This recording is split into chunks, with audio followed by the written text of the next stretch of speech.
with the recent video that I did, which was a letter to President Kenyatta. Have taken time over the last 4 days just to be able to see the sentiments that you've placed on that particular video. And in this one, I want to talk about corruption. Now, this is a word that you will hear every single day, experience every single day. And even in that video, I told you about my own personal experiences with corruption. One of the sentiments that I got from some of the people was the fact that one person cannot change anything, that this goes to deaf ears. And before I get into the topic of the day, which is corruption, I'd like to address the same. One of the things that democracy actually promises us is the fact that one person gets one vote.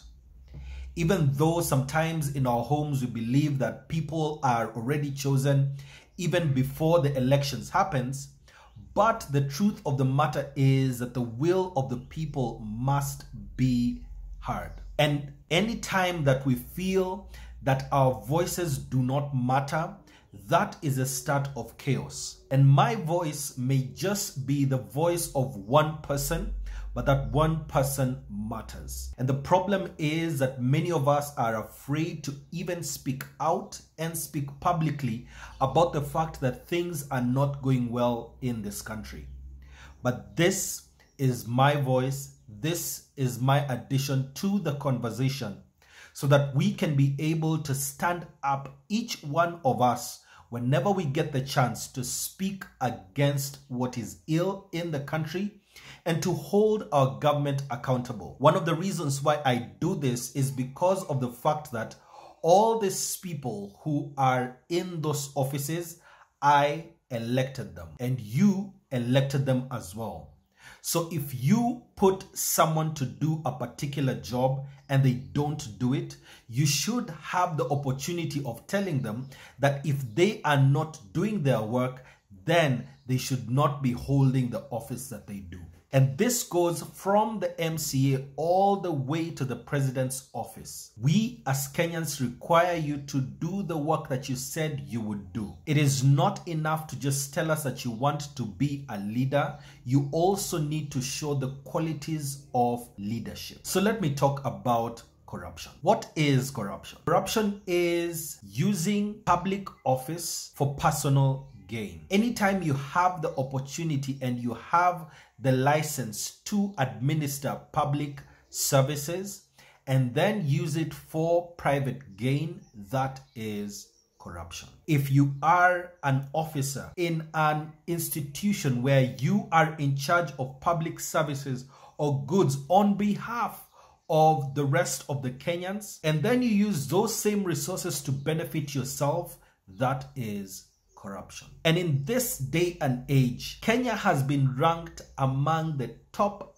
10 most corrupt countries in the world. And this is because of the fact that we as Kenyans have said that 45% of Kenyans have noted that they have had to pay a bribe in the year 2020 in order to get a public service. One of the truths is the fact that all these people in public service, at the end of the month, they are getting a salary. And yet, in order for you to get these services, you have to pay something extra. There are so many stories of people in courts looking to get their cases taken through and determined.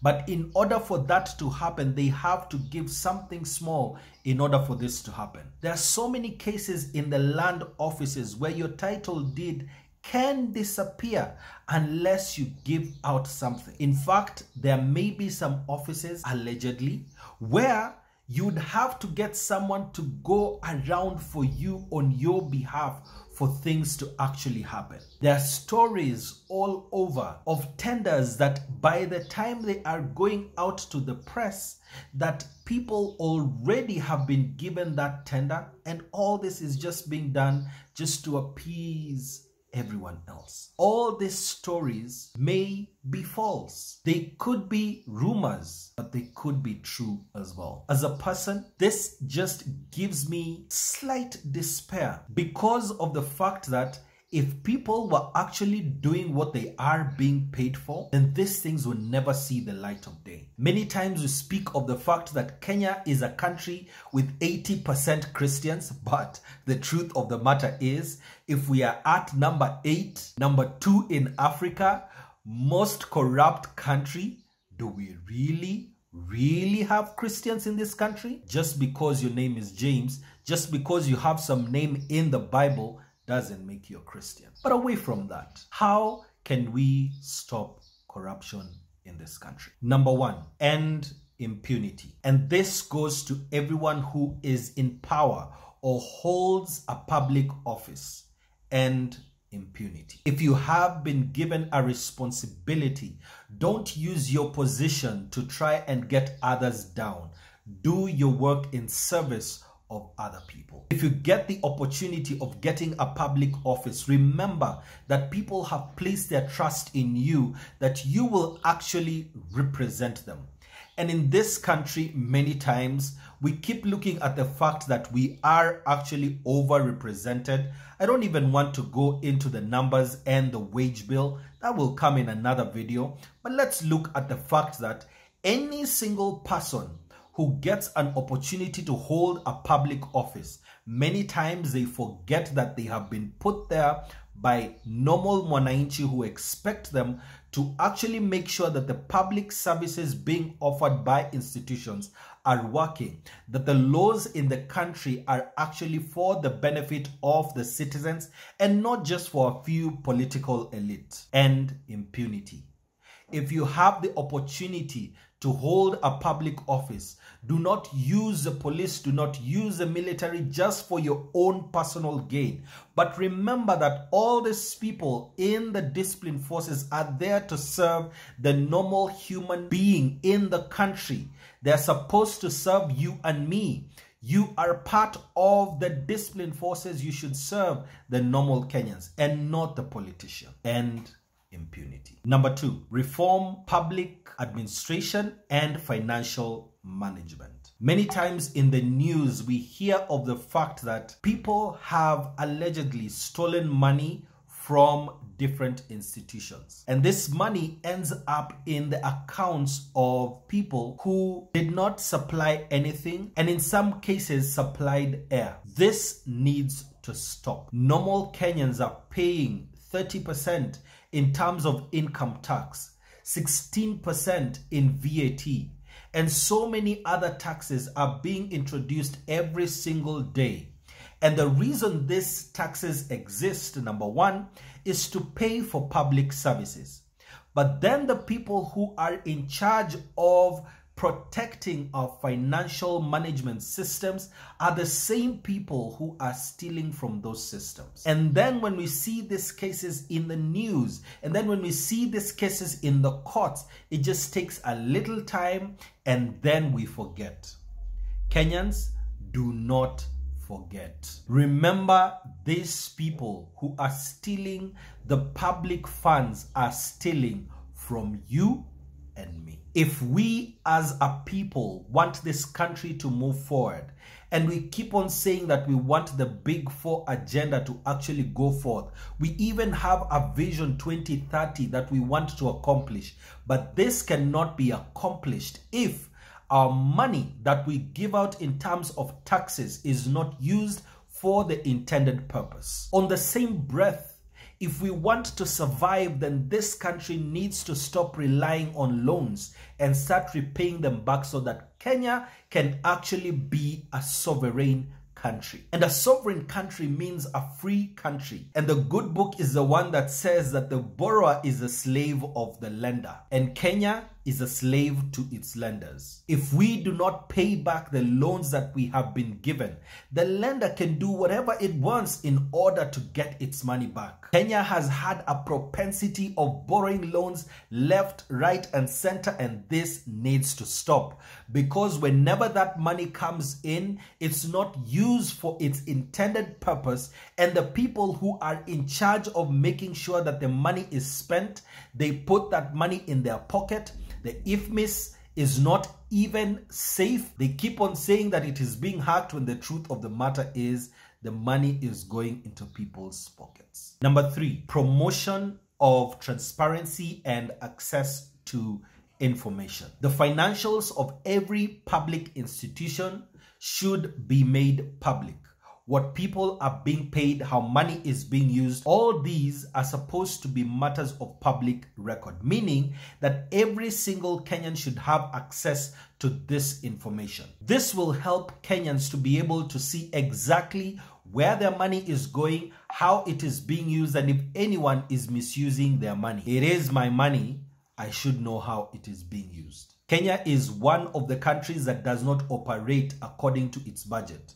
Every single year, we keep on operating on a deficit. And as we speak right now, we have a debt of over 7.2 trillion shillings. I don't even want to tell you how many zeros those are. But the fact of the matter is our debt keeps on increasing, that as we speak right now, every single Kenyan has a debt of over 133,000 shillings. Kenyans, we need to wake up. We need access to this information.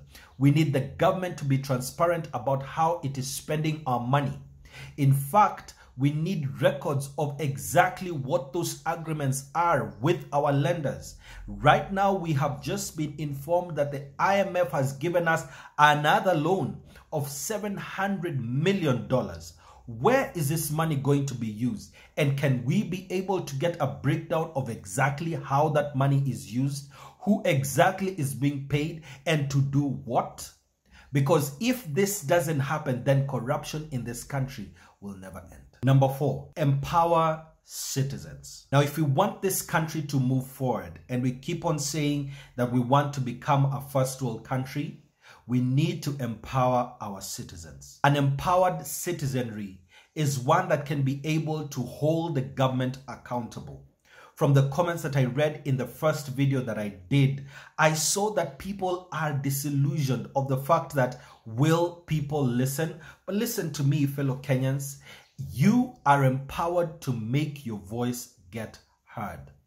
And one of the steps that you can do in order to get heard is just being able to share that information to the next person. I can remember very vividly in 2017 when elections were happening, and you'd ask, are you voting for a particular candidate?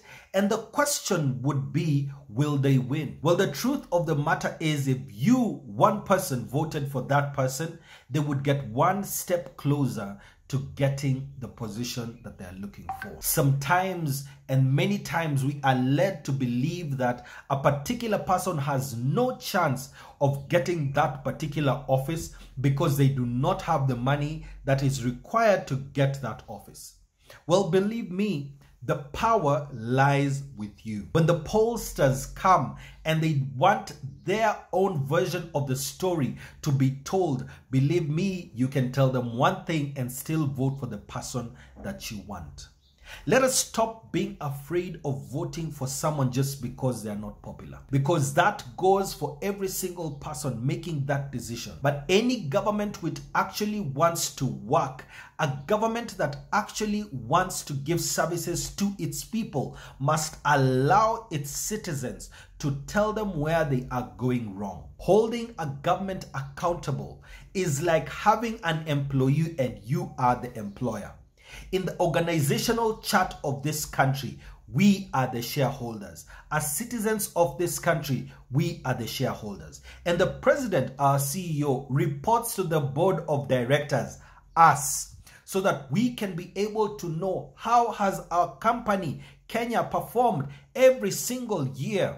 And at the end of the 5 years, when he comes back to us, we can be able to say, this is where you found our company at. This is where the company is right now. You have done your job or you haven't done your job. So we either hire you or fire you. That's the way it's supposed to be. And the citizens who understand the power that they have are a citizen who are going to make a difference in their country. And as a normal Kenyan as I am, I know that my one vote is important. I know that what I want to happen is important. And every single Kenyan must understand the power that they hold in their hands. You have power. The power is with you. It is not with the politician. If we allow our politicians to bring us money in 2022 in exchange for our vote, then we have devalued the vote that we have. If you're given that money in 2022, you are giving them the license to actually pilfer this country for the next 5 years, no questions asked. Is your freedom worth that? Your vote is crucial. Your vote is important. Realize the power that you hold in your hand when you stand in line to vote, and vote with your conscience. Don't just vote for the money. And when you realize the amount of power that you have, you will elect the correct leaders, and the leaders who will actually use your taxes for the intended purpose. And that goes from your MCA to your governor, to your senator, to your MP, to the vice president and the president himself. They rely on you. And you must realize that we as Kenyans cannot remain just listening to what the politicians has to say.